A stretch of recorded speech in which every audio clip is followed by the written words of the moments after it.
Good morning, everyone. I'd like to welcome you to another live Xanadu Gallery Art Business Academy online critique group session. Today is Wednesday, December 9th, 2020.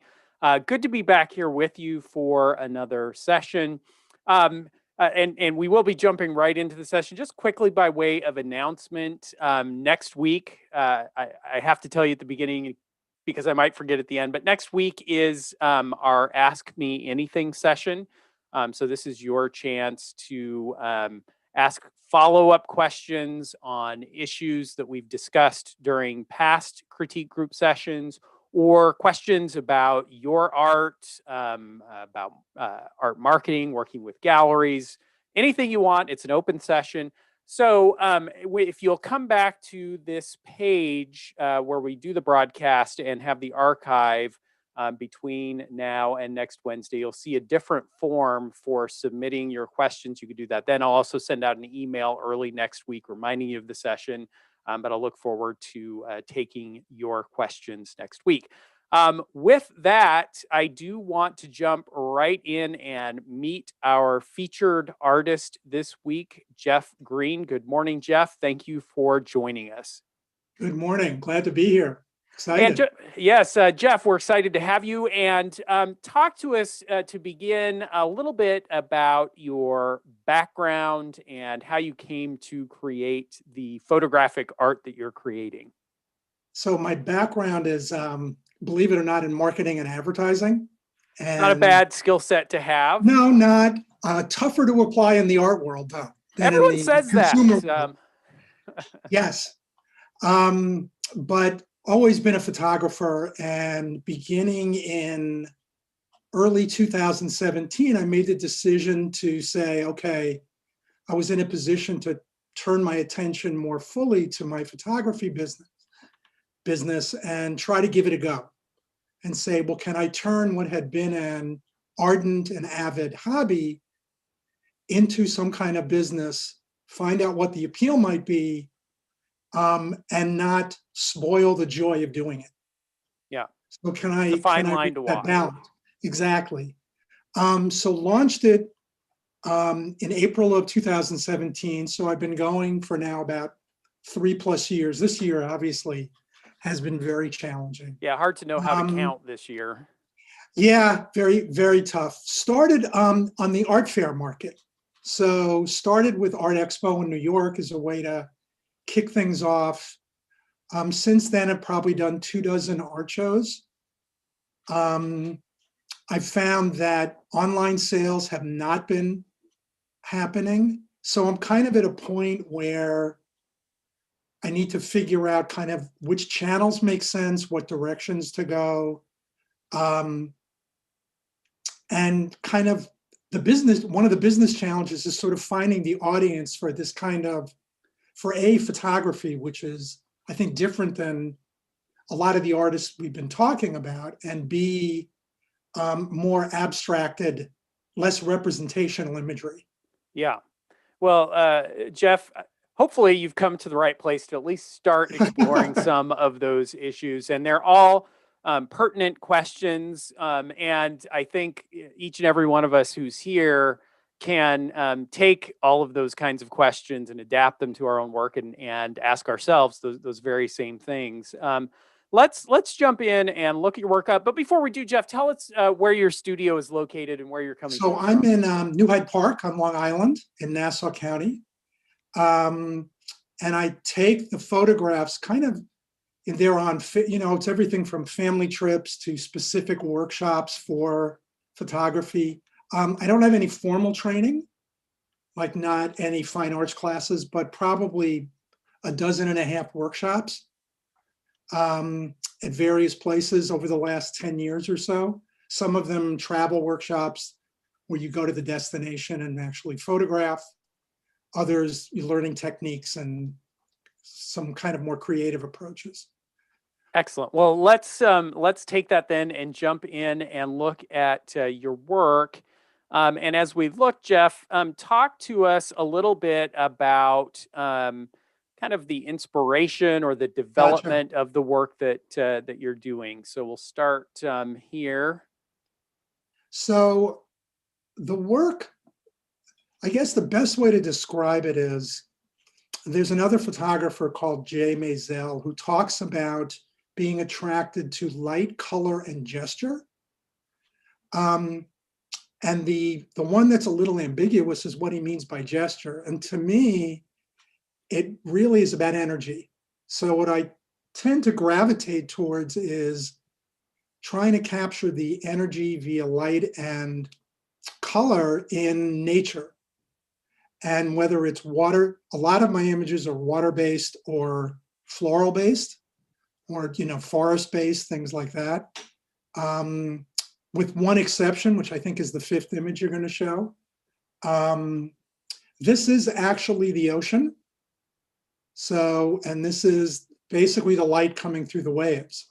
So, but playing with things like shutter speed and intentional camera movement allows me to convey a sense of energy and movement, and that way. These are actually sand patterns that are on the south shore of Long Island, which is a beautiful beach area. So, and how much, in terms of creating the imagery, how much of this is happening in composition and on your camera versus post? I would say probably 80% of it is in camera. So these are reflections. What I tend to do in post is bring out the texture and the movement more. Sometimes fiddling a little with color, but really mostly this is just composition from the camera. So yeah, and so as I was looking at your work, and kind of thinking about how to respond to it and what I'm seeing, I think certainly, and we've talked about this in many past sessions, that for a viewer, there's some opportunity here to educate and kind of help me understand process. And there is in doing that, it's again a little bit of a fine line to walk where as an artist you are in some ways a magician, and we want to create that sense of wonder and awe, yes, and not get too technical or too much into the process, but at the same time there is an opportunity to engender a greater appreciation in the work. And so, Jeff, talk about if as you've had the opportunity to show the work at art festivals and have interacted with people, what are the questions that they're asking about the work? What do they want to know, and what have you learned are kind of the most important aspects in talking about your work? So it's funny. The gamut has ranged from people who advise me, don't tell anybody how you do this, to people all the way at the other end of the spectrum where I'll get other fellow photographers and people to come in and say, well, how are you doing that? What was your shutter speed? And we get down to like the f-stops and all that technical stuff. But I think the comments that I find the most interesting and rewarding are the ones where people talk about kind of the place where it takes them, where the image takes them and what it says to them. And sometimes I guess more often than not, they'll see things in the images that I didn't intend or that I didn't see or capture. So it's really having an abstract effect in the sense exactly. that you bring your own experience, and I might not know that those were waves or a floral piece, or might imagine that you completely composed that from your imagination, not from an actual scene. This one is actually composed in my studio, taking objects like shards of glass and things like that, and actually lighting them with different colors and then photographing it in a macro way, very close up. So this is the only one that was fabricated, if you will, hence the name. Yeah. And so, well, I kind of lost my little thread of thought there, but well, I guess as you set out to capture imagery, Um, how much of a kind of preconceived notion do you have about what you're trying to depict and show in the work versus how much of it is just discovery and a kind of happenstance that you come across the imagery that you're getting? That's actually a great question because I'm playing around with that whole idea of how much of the work is sort of experimentation and serendipity and discovery versus intentional. So, for the most part, this work is on the spontaneous side, where I don't, let's say, go to the beach and say, okay, what am I going to photograph today? I'm kind of inspired by the light and the color. And then I start to look for the movement and the gesture and start to figure out, well, what are the different ways I can capture that? But I think I'm playing around with a project idea where I'm trying to look at kind of confine it to, let's say, Long Island and sort of look at the tempo of nature around Long Island and combining kind of musical tempo with my notion of energy to see if I can put those together in a project that makes some sense. And then at that point, as the project starts to fill out, I may need to be a bit more intentional. Like, are there pieces that I'm missing? Kind of approach. But for the most part, I would say my process has been one of kind of, oh, that's really interesting. What can I do with that, as opposed to being more driven? Does that make sense? Yeah, absolutely. Well, it makes sense to me. Let's get some of you here in the panel into the discussion. I would love to hear your response to Jeff's work and any questions that you might have for him. And let's see, I think I'm going to begin. And there are a couple ways you can hop in. If you're in the video, you can just throw a hand up in front of the camera and I'll bring you in that way. Also, you can scroll over the video and you'll see there's a hand icon. And I've got Elaine with a question or a comment, I think. So Elaine, let me start with you and bring you in. Should be asking you to unmute. Do I have you, Elaine? Got it. Good morning. You hear me? Yep, got you loud and clear. Okay. I like his pieces. However, I like this, the first one, the ocean. And I've definitely loved the fluido. Uh-huh. But the third one, I probably can't pronounce it right. That one on my screen shows up horridly blurred. And I've got a big screen. So how he shows it can make a big difference when you're showing it as digital art. Yeah, and that brings up a great question, Elaine. And I'll throw this to Jeff. We're kind of talking so far about composition and kind of production. But what about taking it to kind of a physical manifestation and printing the piece? Talk about that process and kind of the decisions you make in terms of how it's going to be presented to potential viewers.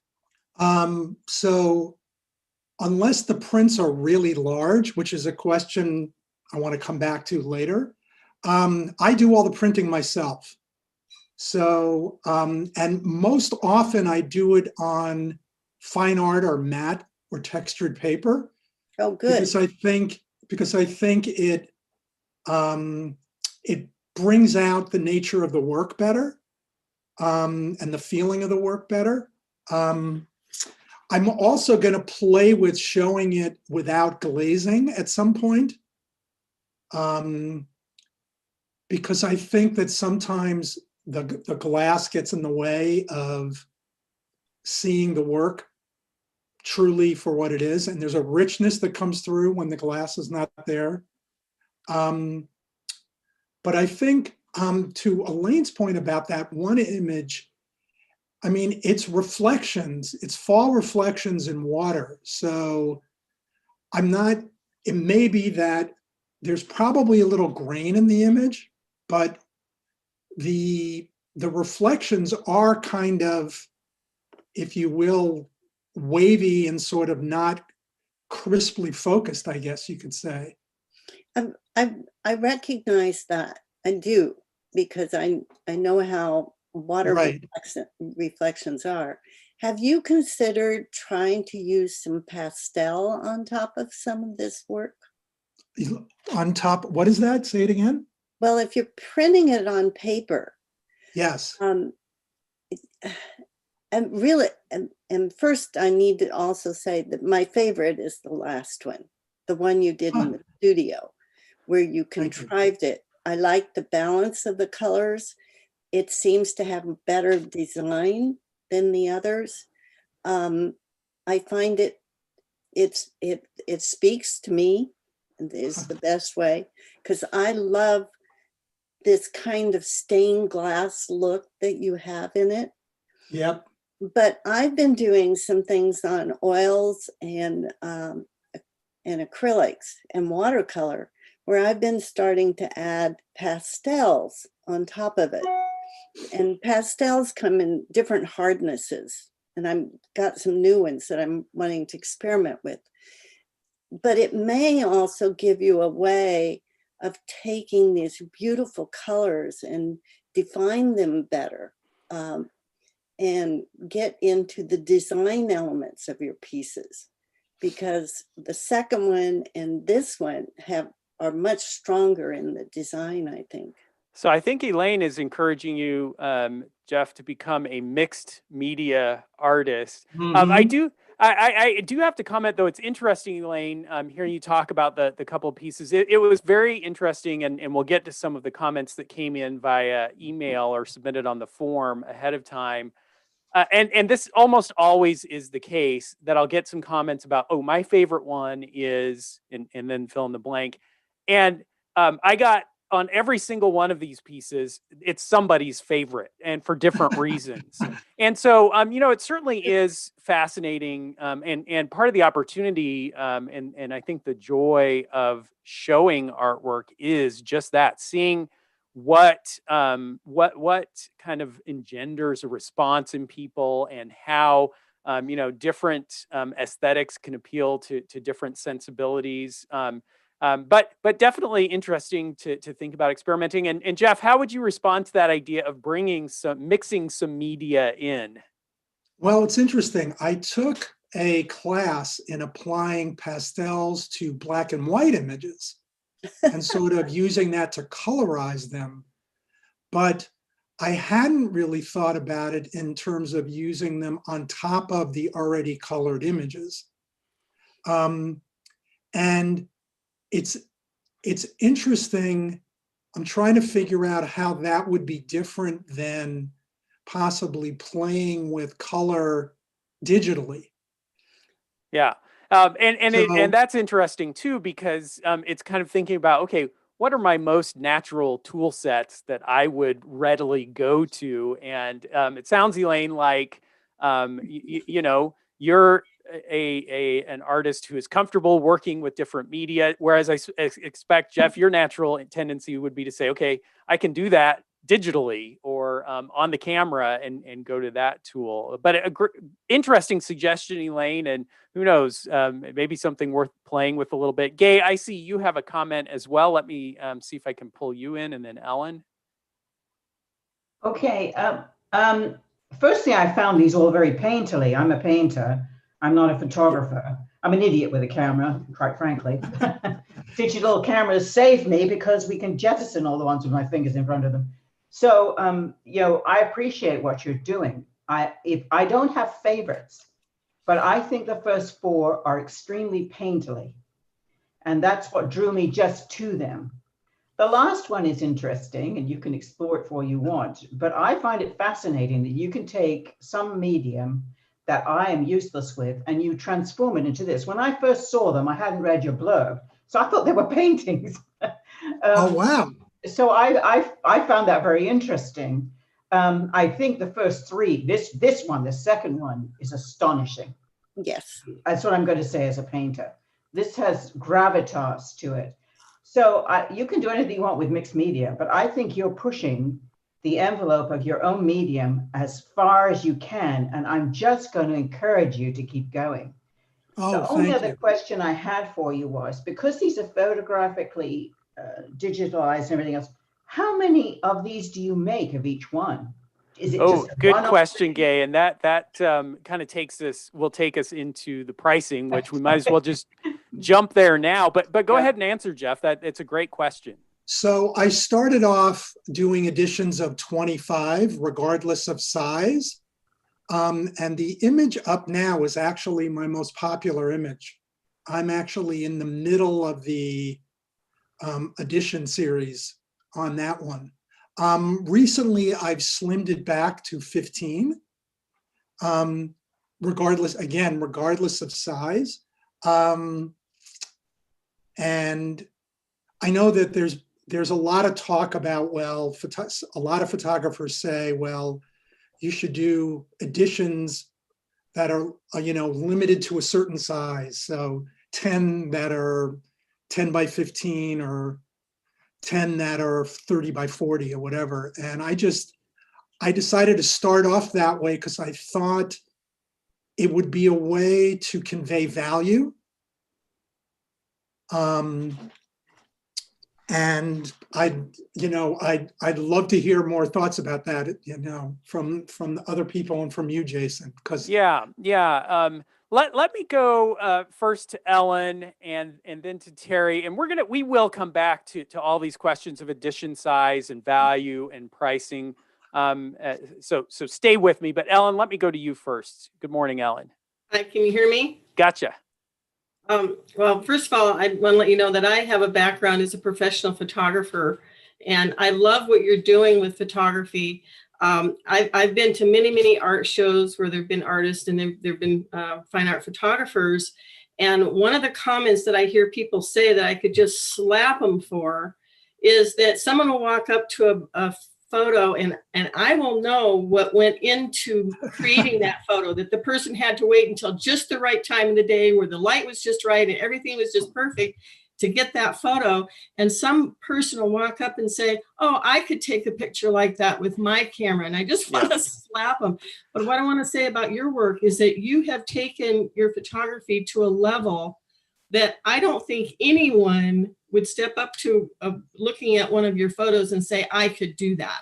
And that is really important, I think, in fine art photography, because a lot of it is about perception. It's not about reality, it's about perception.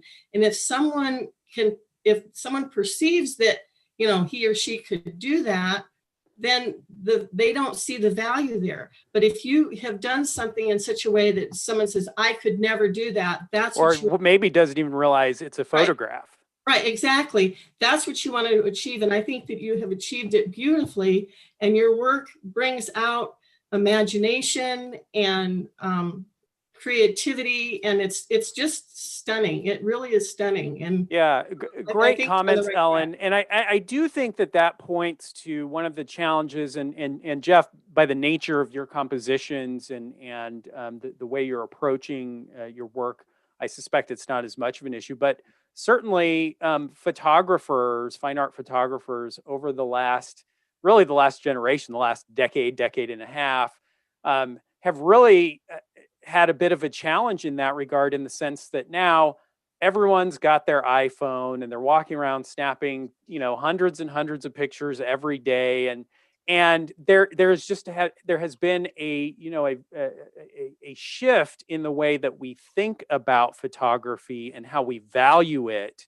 Even though, as Ellen said, we know what goes into creating a good photograph. And of course, another part of the challenge with everyone and their iPhone is that if you take thousands and thousands of photographs, a few of them are going to turn out pretty well, intentionally or not. But so our challenge, my challenge as a gallery owner, and I do show fine art photography and digitally manipulated images, is to help them understand and view the work and value it in that way. And Jeff, have you kind of perceived that, or do you see that as a bit of a challenge in creating the value in your work?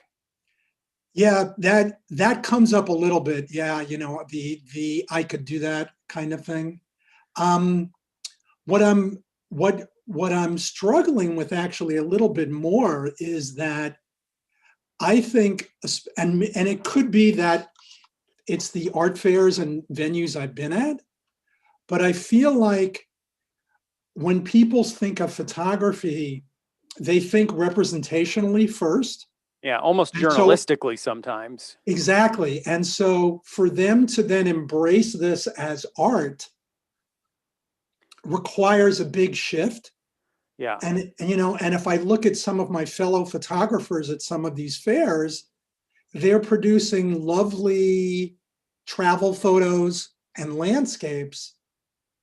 And they're doing really well.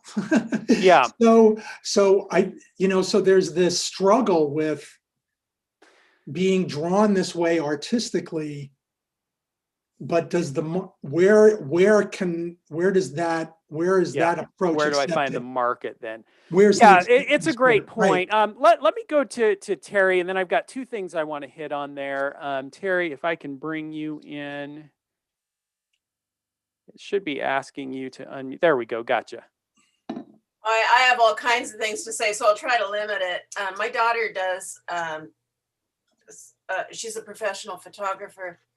She has switched almost totally to metal because it allows no restrictions on size and framing. It frees her up, and some of her images would sort of fall within your Fluido category. But your work, I think Jean Jed said the same thing. Your work, actually, I think you should consider it almost, it's gallery work, but you should think about institutional use as well, and think about an art broker for your work. Because I think your work, the abstracts that have a story, the sand, the water, those things are wonderful additions to hospitals, commercial buildings. And I was going to make a comment on your limited editions. I think I might hold off on that because of that. Yeah. I think you're going to straddle this world between gallery and installation if you let yourself. Oh, interesting. I think Yeah, boy, Terry, you've unpacked a lot there. And I think that's a great segue into kind of looking at the presentation and talking about that. And by the way, I do see that in the chat, the comments on working on metal. And I saw several suggestions in email responses. And certainly this is where, you know, we're kind of taking the photo as it is, you know, and kind of that how everyone is a photographer now and creating it on their phones, and they're seeing it digitally on the phone. But it you know, certainly a big part of creating fine art photography is the manifestation of the photo and how you're presenting it, and the decisions you make in terms of format in presentation. You know, it then becomes a very different product from what we're seeing on our, you know, six-inch screen, and in that it's now something that we can physically take and, you know, an object that we can have in a home. So talk, Jeff, a little bit about how you arrived at your presentation. It appears that, at least from what we're seeing here, that you've kind of taken an approach with, you mentioned printing on paper, matting, a simple black frame. What drove you to that presentation? I have a really good friend who's a framer, a master framer. We chatted about it. I also did some kind of competitive legwork at other art fairs and places like that, and said, what did I think was a good way, at least initially, to show the work and have it just speak mostly for itself. And I arrived at this approach. The glass I've used, so the mat is actually thick. It's probably 1/4 of an inch. And the glass is museum glass, so there's virtually no reflection. But as people have commented, and as I'm thinking about it, I have actually started experimenting with metal. And for certain images, it looks awesome, especially with some of the metals that are a little bit more satiny and not so high gloss. Because I find that those reflections take away from the image. Plus, I think the satiny finish feels better with the kind of texture of the imagery. So this is an image, I don't know whether this would work well as a metal print, but the ones with more vibrant color, definitely. I've started experimenting with that and using different companies to sort of see who I like the best. Yeah. And one of my ideas, had we been at art fairs this year, was to take one wall of my booth and make it all metal prints to see if that starts to appeal to Yeah, a kind of and I person. think that you used a good word, and it's a word we talked about last week when we were talking to Jesus, and I think that is applicable, you know, for many artists who are in the early stages, either in the early stages of their art career or the early stages of, you know, kind of pushing their art career to the next level, you know, really focusing on getting the work out and exposed and selling. And that is experiment. You know, if there are questions about different formats that you can be using, um, it absolutely makes sense to do some direct market research and show the work in different formats and see where the response lies. It's going to be a very different response, likely. You know, when you're printing on metal without a frame, you know, that's going to have a different, I would say, potentially a more contemporary feel to it, where this has, what we're looking at now has the feel of a, you know, this is a fairly traditional way to present photography. And that's not to say that's not successful, and certainly for generations, photographers have been successfully showing and selling their work in this format. But you know, it's going to maybe limit or at least kind of direct certain buyers to the work, where you might get a different set of buyers printing in a different format. And I love this idea of thinking about institutional buyers, and especially where you have the ability to scale up the work, and kind of work in series. I agree that it would definitely be worth doing that experimentation. Anyone else want to hop in on those comments before? And we do need to jump in. Actually, I'm not going to let you jump in and comment on that. We got to talk about pricing, and kind of thinking about some of the logistics of showing and selling the work.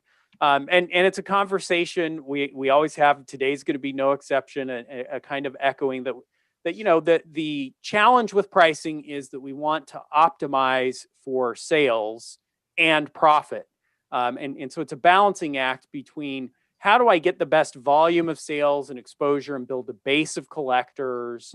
How does my price point, to a certain extent, dictate the venues that are going to be appropriate for showing and selling my work? You know, and how do I arrive at kind of an optimal price point? And to a certain extent, yes, there can be some experimentation there. But often I think that our instincts when it comes to pricing can lead us astray. And typically we tend to think that the lower our prices are, the more we're going to sell. And I find that in a lot of cases, that's just simply not the case. That, you know, by setting the price, we are also creating a set point for the value of the work, and the perception of the value of that work. And so talk to us, Jeff, a little bit about how you've arrived at the price points for the work that we're seeing here. I did some kind of competitive intelligence, looked around at photographers who were at a similar, you know, very early stage in their career, whose work I liked. Okay, let me stop you right there for a second, Jeff, because I already hear one potential error, And that Okay. is that you said, I looked around at artists early in their career, kind of getting started. And my argument against that approach is that how does a potential buyer of your art, a viewer who comes in and sees your work at a festival or in a gallery, how do they know where you are in your career? It's not as if they're going to send a private investigator out to find out how long you've been in the studio Okay. creating, or in a lot of cases, they're not going to pore over your resume and look at it that way. So the only way they know how established you are is by looking at your prices, to a certain extent. Well, two ways. Certainly, looking at the artwork and the quality of the work that's being produced is going to have a big impact. But also then confirming that by looking at the prices. And I would just say that in my experience, as I'm showing and selling work in the gallery, I resist the urge to start newer artists at lower price points.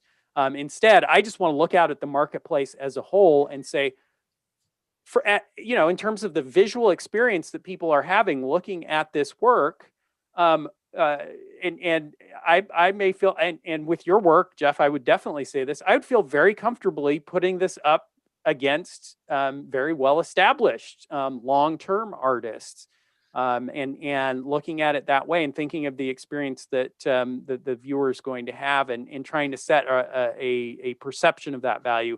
Now, having said that,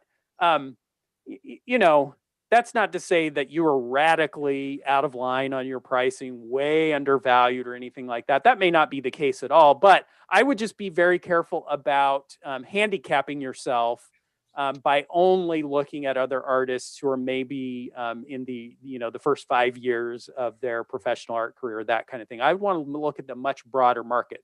Otherwise, though, I'd say the instinct of doing that research is very good. That's a great way to think about valuing your work, is get a sense of where where potential buyers are going to see your price point in relationship to the other artwork that they're looking at.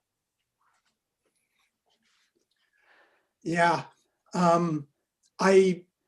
I also did a little calibration against other people at the art fairs. Now, it could be that I'm kind of locked into too small a world when I think about sort of the collection of the art fairs that I've been at. And maybe I hadn't tried, let's say, increasing prices by 50% and see what happens. And maybe I should. Yeah, again, certainly, as you push forward, it's a good idea to continue to do some experimentation, but I would also say that we can think of pricing a little bit as a choice that you're making about where and how you're going to show the work. And if I choose lower price points, that is going to eliminate some of the venues that I might have otherwise shown my work in, because it won't compete well at a lower price point against some higher priced artwork. And likewise, if you price your artwork at a higher price point, it may eliminate some of the art fairs and festivals that you've been participating in, because it prices you out of that. And so, it is certainly a process of arriving at pricing, and kind of your thought process and your experience evolving with it. But life is short, and we do not have infinite time to experiment with everything and try everything out. And so to a certain point, I think there can be some real value in setting prices where you want them to be, choosing the market that you want to be showing your work in, and then pursuing the opportunities to show in that market. And of course, I always come at this from I'm a gallerist, and so I tend to think in terms of how would this work show in a gallery? How would the audience how would the audiences in galleries respond to that work and to these price points, and push toward that. The other point we have to think about is what you talked about earlier, edition size.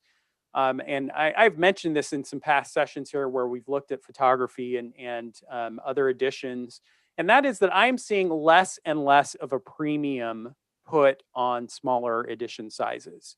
There was a lot of interest early in the 90s and even early 2000s in the concept of limited editions and the value that those limited editions added to the work. And I'm just seeing that less and less being the case. A lot of the artists that I'm working with, photographers, are doing completely open editions now, and not limited at all. And that then gives you the ability, if you have an image that really takes off, becomes iconic in a way, and your collectors love it.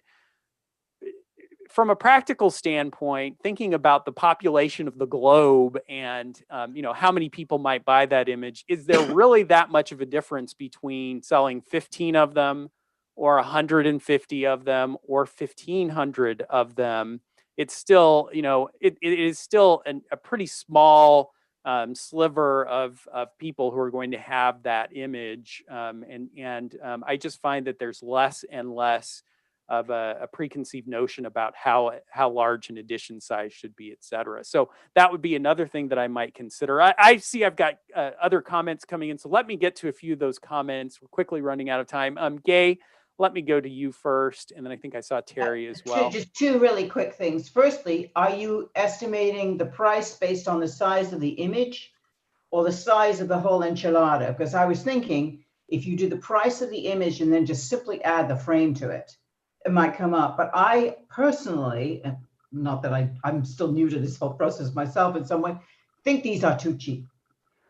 People, as Jason says, are buying the image. They are buying what I see in front of me, this beautiful black and white and gray thing. And that's what they're buying, and that's what they're going to pay for. They might very well buy another frame later on. So I just wondered how we calibrated prices. Yeah, and Jeff, I guess that I'll add to that. I'm thinking you mentioned museum glass, your matting. Your presentation is going to be significant expense when compared against the value of the work. So talk about that too. Right now, it's probably about half the value, I would say. Yeah. So if you were to buy the print alone at that size, it would probably be about half of the price of what it would be framed. And at that point, I'm making a decent return on the framing cost. But my thought was to be, I guess, a little more reasonable to encourage sales. But maybe I've got to disavow myself of that and kind of push it the other way and see what happens more. But yeah, and as size increases, the pricing increases. Yeah. So at every step, there's about $100 increase as the sizing goes up. Yeah, and Terry, I think I saw you might have a comment or question as well. I had a suggestion, and I don't know if you're open to this, but I did it with my work, and it did help. I chose a small strata of what I was doing and added to that collection. So, for instance, your Fluido with the sand, that everybody's been commenting on. Mm-hmm. If you have more of those, it's a good way to put them up as a separate section on your website, raise the prices quite high, present it as a new series, however you want to do it, and just take that one section and experiment with raising prices.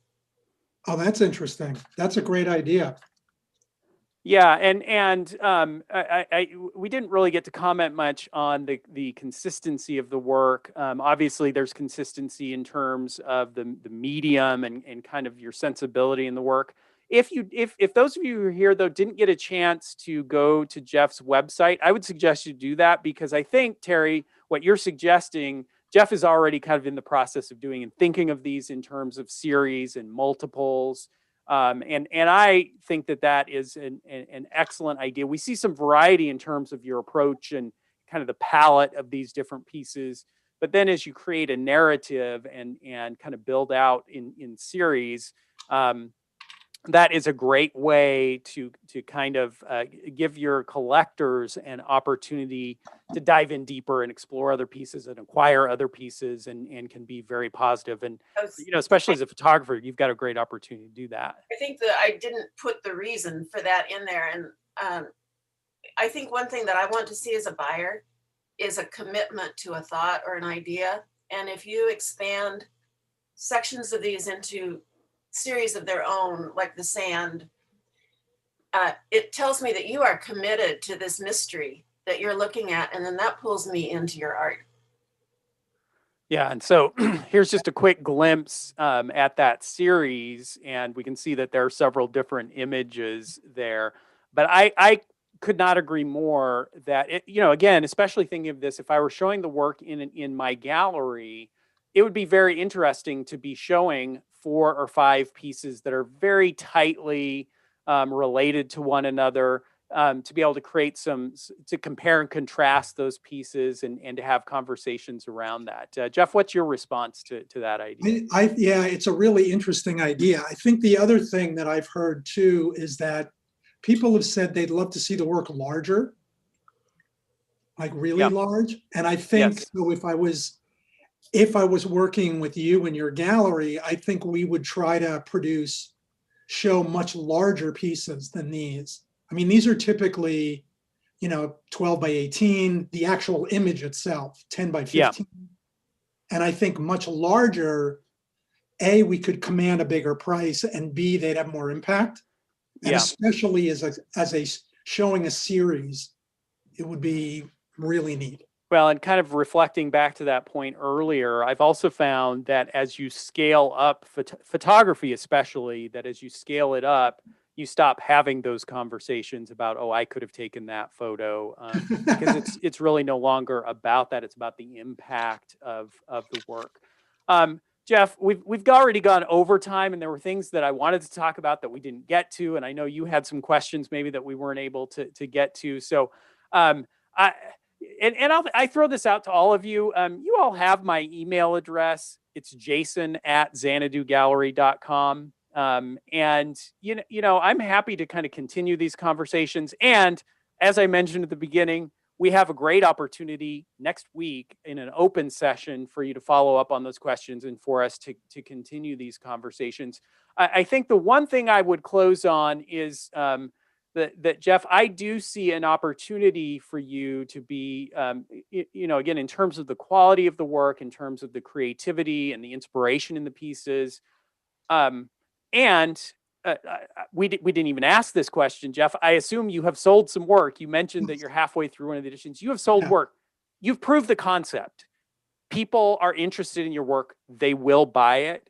I feel that you could definitely expand the reach of your work beyond art festivals and shows, and be showing your work in galleries. I do think that printing at a larger scale would present some additional opportunities, having a range of sizes that you can offer. But by doing that, it really gives you the opportunity to multiply your sales efforts. Mm-hmm. To have a much broader range. Sure, you can get to quite a few people at an art festival or a show. Less people this year, of course, but by showing the work in galleries, and it's going to take some effort to find the right galleries and present the work in the right way. But by doing that, you then have permanent representatives and permanent representation of your work, where you can have a constant stream of folks experiencing and seeing the work. The other avenue that we've talked about before here, and that I think would make a lot of sense, would be showing and exposing the work on social media. Again, working in photography, but this is true for every visual artist. Social media has a lot of advantages in being able to spread and disseminate your work. And I would not only be sharing the direct photography itself, but I'd be sharing images of the work framed or in a setting to kind of give that sense of it as an object. But those might be the first two suggestions I make, to be really starting to think about working with galleries and also social media. We've gone way over, everyone. I appreciate the discussion that was engendered here and the comments and your feedback. Jeff, thank you so much for agreeing to share your work with us and give us the opportunity to talk about it. And again, everyone, please keep an eye out for the email next week, and any questions that you have, I'd love to take them in our open Q&A session next week. Thanks, Jeff. Thanks, everyone. We'll look forward to seeing you next week. Thank you very much, everybody. Take care now.